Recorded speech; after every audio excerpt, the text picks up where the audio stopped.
मुजफ्फरपुर पढ़ने जाना पड़ता है। कॉलेज जो है उसका क्या हाल हो रखा था। इसी पार्टी के फागू चौहान जी आए थे यहाँ पर राज्यपाल बन के, सारे डिग्री कॉलेजों को उन्होंने बर्बाद कर दिया। सांसद महोदय जो हैं हमारे पहले लोक महाविद्यालय डिग्री कॉलेज जो है भापीपुर में, उसके सचिव हुआ करते थे, पूरा बर्बाद कर दिए थे।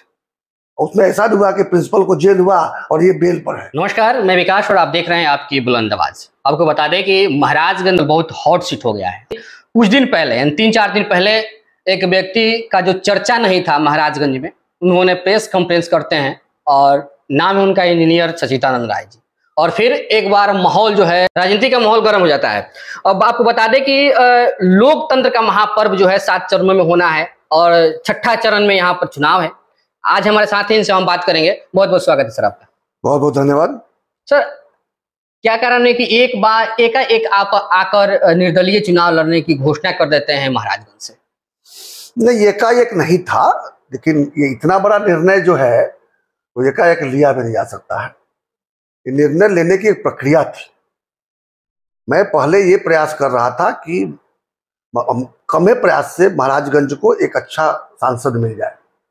तो जिस दल से हमारे वर्तमान सांसद जी आते हैं उस दल से मेरा भी कभी नाता रहा है, कभी भी मित्रों की कमी नहीं है। वहां पर एमएलसी रहे हैं आप जी, मैं कर रहा हूँ ना। तो उस जो मित्र हमारे हैं उनसे मैं जाकर मिला, उनसे कहा कि भाई मुझे बाध्य मत कीजिए चुनाव लड़ने के लिए, आप ये सांसद बदल दीजिए, क्योंकि महाराजगंज की जनता इनको पसंद नहीं करती है और मोदी जी के नाम पर जाकर वोट मांगकर बार बार जो है ठग रहे हैं महाराजगंज को। ये मैंने कई नेताओं से कहा। आप अगर पटना में जितने नेता होंगे जिनका नाम आप जानते होंगे, बड़े नेता, उनसे पूछिएगा तो सबको मैंने पर्सनल निहोरा किया है कि इनका हमको बात मत कीजिए चुनाव लड़ने के लिए, क्योंकि इनको दीजिएगा तो मुझे लड़ना में ही पड़ेगा, क्योंकि मुझे महाराजगंज की जनता को विकल्प देना पड़ेगा।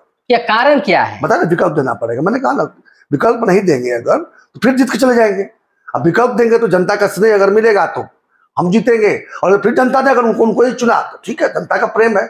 जनता अगर चाहती है कि नहीं वही उनके प्रतिनिधि में, तो मैं कौन तय करने वाला कि नहीं रहेंगे। अच्छा, ऐसा मुझे लगा। क्या दिक्कत होता है? बताया ना कि पिछले 10 वर्षों में उन्होंने कोई प्रयास किया हो तो बता दें। वो तो जानते हैं कि मोदी जी के नाम पर वोट मिल जाना है, तो मुझे क्या करने की जरूरत है। तो मोदी जी के नाम पर जब वोट मिला तो मोदी जी यहाँ लड़ रहे थे, आ जाते महाराजगंज लड़ने के लिए। बनारस गए तो बनारस का विकास उन्होंने किया ना सांसद के रूप में भी। बिल्कुल। तो यहाँ के सांसद ने क्या किया अपने सांसद के रूप में? ये बहुत महत्वपूर्ण है। बिल्कुल। प्रधानमंत्री तो प्रदेश का विकास करेंगे, लेकिन अपने क्षेत्र के विकास की जिम्मेदारी तो सांसद के ऊपर होती है ना। तो सांसद ने अगर केवल यही तय कर दिया कि मोदी जी के नाम पर वोट ले लेना है और 5 साल मलाई चाटना है, तो ये महाराष्ट्र की जनता को पसंद नहीं है और मेरे रहते मैं होने नहीं दूंगा। ये मैंने पहले कह दिया था। ये प्रयास सफल नहीं हुआ मेरा, उन्हीं को टिकट मिल गया। इसके बाद मैंने कहा चलो प्रतिपक्षी को बढ़िया कैंडिडेट दे दे। तो प्रतिपक्ष से भी मैंने कहा, मैं बड़े नेताओं से, पूरे गठबंधन के 2 बड़े नेताओं से मिला, मिलकर मैंने आग्रह किया कि एक ऐसा प्रत्याशी दीजिए जो कि एक बेहतर विकल्प वर्तमान सांसद के मुकाबले। ठीक है, 400 पार नहीं होगा, मोदी जी का 400 पे रुक जाएगा, 1 सीट कम हो जाएगा तो बिगड़ नहीं जाएगा, लेकिन कम से कम एक सांसद तो हो जो बढ़िया वकील बन के जाके महाराजगंज जनता के लिए वकालत करे। लेकिन लग रहा है कि उनके यहाँ कुछ अड़चन है, अभी तो घोषणा ही नहीं कर पाए। आज 14 तारीख हो गया, 20 दिन से ऊपर हो गया एनडीए को घोषणा किए हुए। 24 तारीख को घोषणा हो गई थी। तो अगर आप 3 सप्ताह में घोषणा ही नहीं कर पा रहे हैं तो कब तक हम इंतजार करें? हम इंतजार कर रहे थे घोषणा होगी, फिर 11 तारीख को मुझे लगा कि नहीं अब बहुत देर कर जाएंगे, अगर विकल्प देना है तो बाजार में आना पड़ेगा। तब जाके मैंने 11 तारीख को प्रेस कॉन्फ्रेंस करके, अभी 12 को छपरा में प्रेस कॉन्फ्रेंस करके, फिर कल और आज मैं अपने सहयोगियों के साथ में, मित्रों के साथ में मीटिंग करके योजना बना रहा हूँ। और थोड़ा नवमी का माहौल चल रहा है, छठ पूजा भी चल रही है, तो निश्चित रूप से अभी ज्यादा तेज करना संभव नहीं हो पाएगा क्योंकि लोग व्यस्त है। इसी में कटनी और दौनी भी चल रहा है। तो मोटा मोटी तय किया हूँ कि 17 तारीख को रामनवमी की पूजा करने के बाद फील्ड में उतर जाऊंगा। तब तक पूरी योजना बनानी है। तो 11 से 17 का 7 दिन जो है वो योजना बनाने के लिए रखा गया है।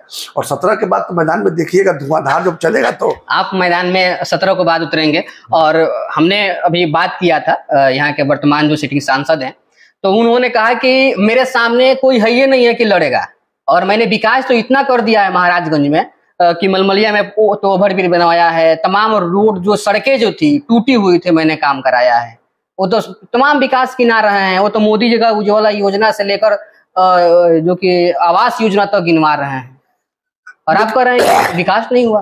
देखिए, पहली बात तो सत्य कह रहे हैं कि उनके सामने कोई नहीं है। 2014 में भी कोई नहीं था, 2019 में भी कोई नहीं था। इसी कारण से मोदी जी के नाम पर भारी मतों से विजयी हुए हैं। इसमें कोई झूठ नहीं बोल रहे हैं वो। इस बार भी उसी दम पर नैया पार कराने के चक्कर में है। और अड़चन क्या हो गई है कि नदी जो आबाद चल रही थी उसके सामने एक बांध आ गया है। अच्छा, वो बांध में बांधूंगा वो बांध में बांधूंगा। तो चित्तानंद राय अब जी, जी, जी, वो नदी वैसे अनवरत नहीं बहने वाली है। बहुत लहर चल गया, लहर को रोकना है, रोक कर उसको दिशा देनी है, क्योंकि महाराजगंज का सवाल है। यहाँ पर महाराजगंज के युवाओं का सवाल है, महाराजगंज की जनता का सवाल है, महाराजगंज की खुशहाली और बदहाली का सवाल है। किसी को छोड़ नहीं देंगे कि किसी बड़े नेता का नाम लेकर और आप अपना पीठ थपथपवा लें लोगों से।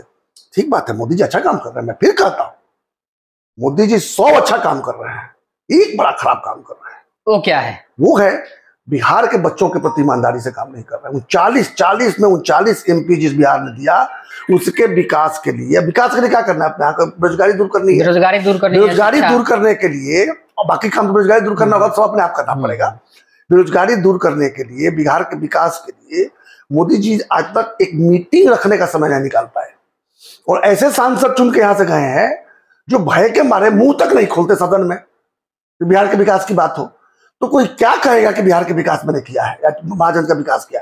10 वर्ष में एक आध काम हो भी गए होंगे तो उसको गिनवा के आप खुश कैसे हो सकते हैं? उससे हमारे जीवन में क्या असर पड़ा? आज भी बच्चों को शिक्षा नहीं मिल रही है, आज भी माओ को रोजगार नहीं मिल रहा है, आज भी मरीजों को इलाज नहीं मिल रहा है। आज भी अगर बात करें शिक्षा की तो डिग्री कॉलेज नहीं है महाराजगंज में, बहुत सारे परेशानी होती है, मुजफ्फरपुर पढ़ने जाना पड़ता है। कॉलेज जो है उसका क्या हाल हो रखा था? इसी पार्टी के फागू चौहान जी आए थे यहाँ पर राज्यपाल बन के, सारे डिग्री कॉलेजों को उन्होंने बर्बाद कर दिया। यही सांसद महोदय जो हैं हमारे पहले लोक महाविद्यालय डिग्री कॉलेज जो है भापीपुर में, उसके सचिव हुआ करते थे और पूरा बर्बाद कर दिए थे। उसमें ऐसा भी हुआ कि प्रिंसिपल को जेल हुआ और ये बेल पर है। इतना भ्रष्टाचार उसमें हुआ, इतना भ्रष्टाचार हुआ तो पता है, तो ऑन रिकॉर्ड है, हम थोड़ी बोल रहे हैं। ये प्रिंसिपल साहब जेल जाने के बाद बेल पर है, अब जेल गए बिना बेल पर है, केस थोड़ी खत्म हो गया भ्रष्टाचार के मामले में। बाकी कई मामले में सब नहीं बता सकता, जरूरी नहीं है, किसी व्यक्तिगत आक्षेप नहीं करता। ये तो शिक्षा की बात आपकी आई है, तो डिग्री कॉलेजों को खत्म करने का काम तो इन्हीं लोगों ने किया है। नया बनाने की बात क्या है? जो बना हुआ उसको बर्बाद करने का काम इन लोगों ने किया। बिल्कुल। चलिए, हमारे साथ MLC जो सारण के हैं इंजीनियर सतीतानंद राय जी थे, और 17 तारीख से इन्होंने जो कि ऐलान कर दिया है कि चुनाव का प्रचार करेंगे। बाकी हम फील्ड में देखेंगे, इनके प्रचार में, रैलियों में हम लोग जाएंगे और आपको वीडियो दिखाएंगे। तब तक बहुत बहुत